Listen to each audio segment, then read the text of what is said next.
Today we are going to learn the construction and the working of electric bell. How the electric bell function. आज आपल्याला electric bell जे आहे electric बेलचं structure construction कसं असतं आणि याचं एक्झॅक्टली वर्किंग कसं होतं.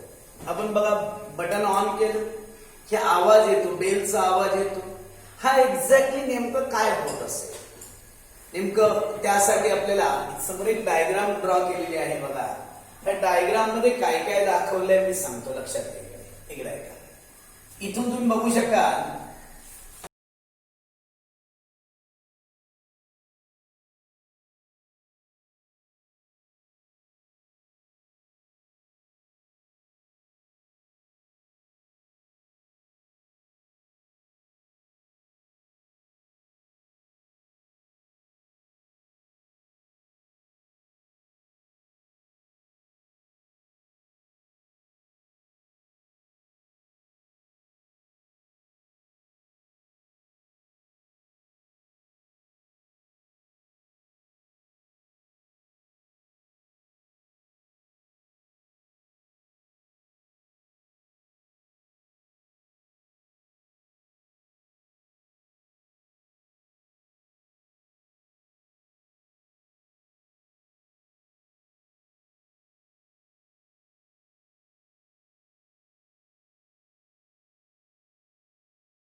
हे सर्किट आता आपल्याला तुम्हाला एवढं तर कळतं. हे बटन आपण ऑन केलं, बटन ऑन केलं तर इथून इलेक्ट्रिक करंट स्टार्ट होणार. बघा इलेक्ट्रिक करंट इथून स्टार्ट होणार. इथून या इथे कनेक्ट केलंय बरं काही. हा इथून याच्यातून करंट बघा इथून या वायर मध्ये असा करंट गेला. झालं म्हणजे इथे करंट आपण बघा बटन ऑन केल्यानंतर हा करंट पूर्ण इथून होत त्याच्यामध्ये गेला.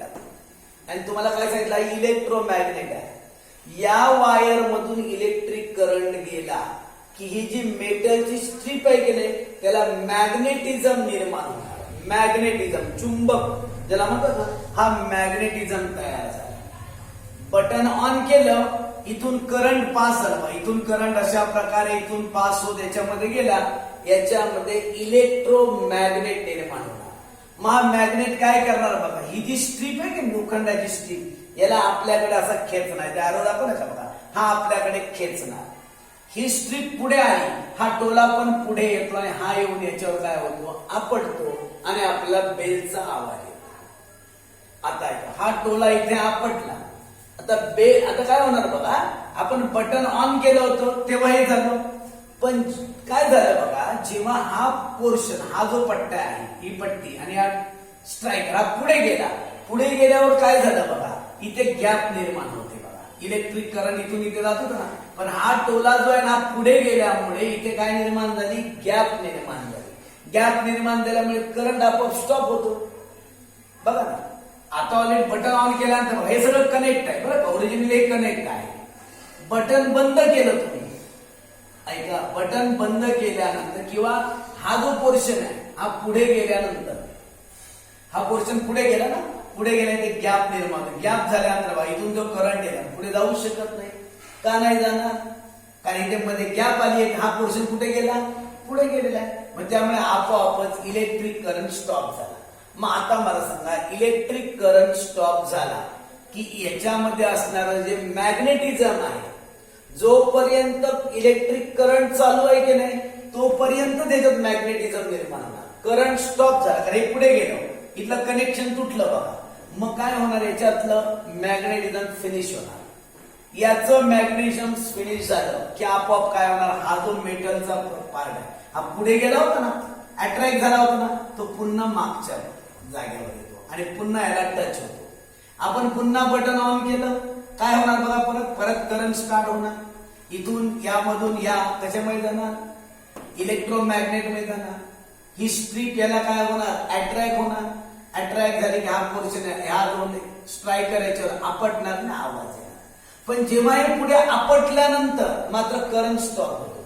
तुम्ही बघा ना, कधी बघा बटन एकदा दाबून धरलं नाही की वाजत नाही राहत, एकदाच वाजतं. एकदाच का वाजतं, कारण हा पोर्शन एकदा ह्याला आपटला की इथे गॅप निर्माण झाली, करंट आपोआप काय होतो, स्टॉप होतो. आणि तुम्हाला सांगितलं करंट स्टॉप झाला, इथलं मॅग्नेटिझम पण आपोआप डिसअपिअर होणार.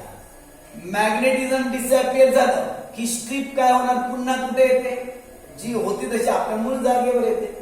अशा प्रकारे स्ट्रक्चर असतं कोणाचं, इलेक्ट्रिक बेलचं.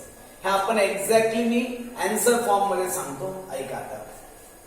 क्वेश्चन बघा, describe the construction and working of an electric bell with the help of a diagram. Exam मध्ये अशा प्रकारे ब्रीफ क्वेश्चन 5 मार्क्स साठी विचारू शकतात आणि आपल्याला जनरली माहिती पाहिजे. ओके, ऐका कन्स्ट्रक्शन कशा प्रकारे. In the electric bell, a copper wire is wound around an iron piece. This coil act as an electromagnet. हे बघा, हे मेटलची पीस आहे, आयर्न पीस आहे. याच्याभोवती काय सांगितलंय, कॉपर वायर गुंडाळलेली आहे. गुंड म्हणजे गुंडाळलेली आहे. मग याला काय तयार झाला, इलेक्ट्रोमॅग्नेट तयार झाला. यालाच कॉईल असं म्हणतात. त्या मेटलची म्हणजे लोखंडाची जी स्ट्रिप होती की नाही, त्यालाच वायर गुंडाळली ना की त्याला म्हणतात coil.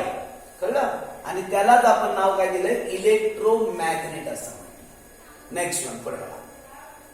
An iron strip along with a striker is fitted near the electromagnet. हा इलेक्ट्रोमॅग्नेट आहे, याच्या जवळ ही आयर्न स्ट्रिप आहे.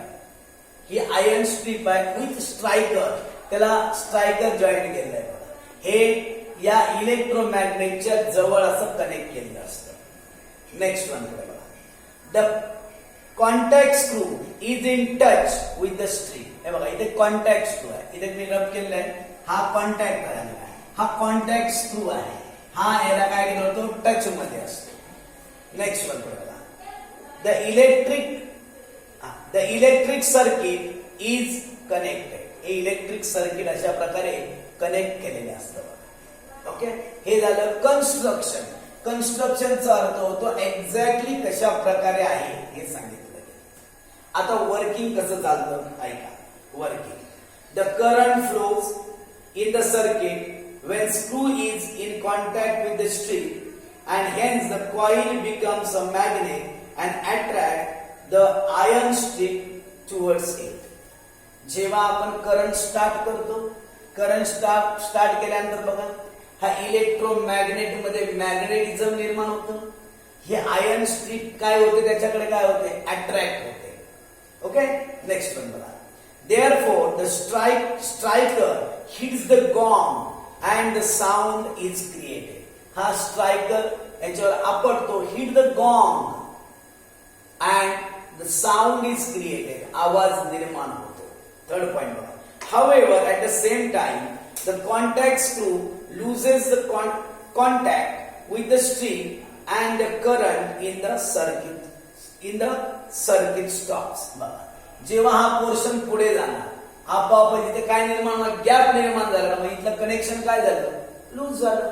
इथे कनेक्शन स्टॉप झालं कारण हा पोर्शन पुढे गेला ना, त्यामुळे इथे कनेक्शन स्टॉप होतं. Next point. In this situation the electromagnet loses its magnetism on the iron strip, moves back and comes in contact with the contact screw. जेव्हा इलेक्ट्रिक करंट स्टॉप झाला, इथलं मॅग्नेटिझम काय व्हॅनिश होतं, disappear होतं आणि ही strip पुन्हा आपल्या मूळच्या जागेवर म्हणजे कोणाला येणार, कॉन्टॅक्ट स्क्रूला पुन्हा टच मध्ये येणार. पुढे गेली की इथला कॉन्टॅक्ट फिनिश होणार, इलेक्ट्रिक करंट स्टॉप होणार. पुन्हा मुळीच्या जागेवर आले की आपण बटन पुन्हा ऑन करायचं, पुन्हा आवाज तुम्हाला ऐकायला येईल बघा. पुढे बघा.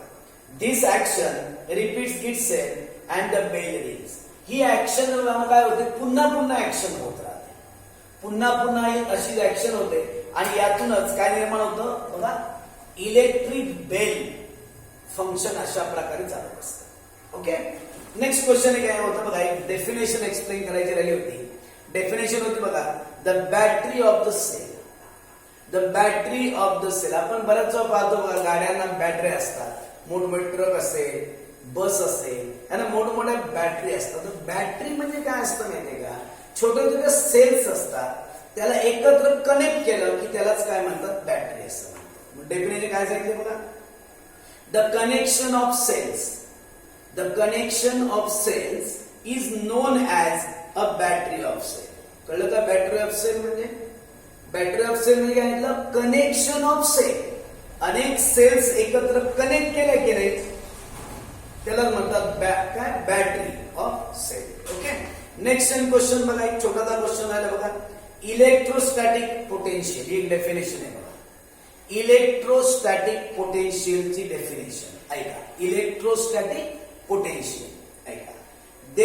There is a tendency of a positive charge to flow from a point to higher electric level to the point of lower electric level. बघा, हायर इलेक्ट्रिक लेवल पासून बघा, हा प्लस आहे की नाही, म्हणजे ही हायर इलेक्ट्रिक लेवल आहे आणि हा मायनस आहे ना, म्हणजे हा लोअर इलेक्ट्रिक लेवल आहे. म्हणजे करंट कुठून जातो, हायर कडून कुणाकडे जात असतो, असा लोअर कडे येत असतो.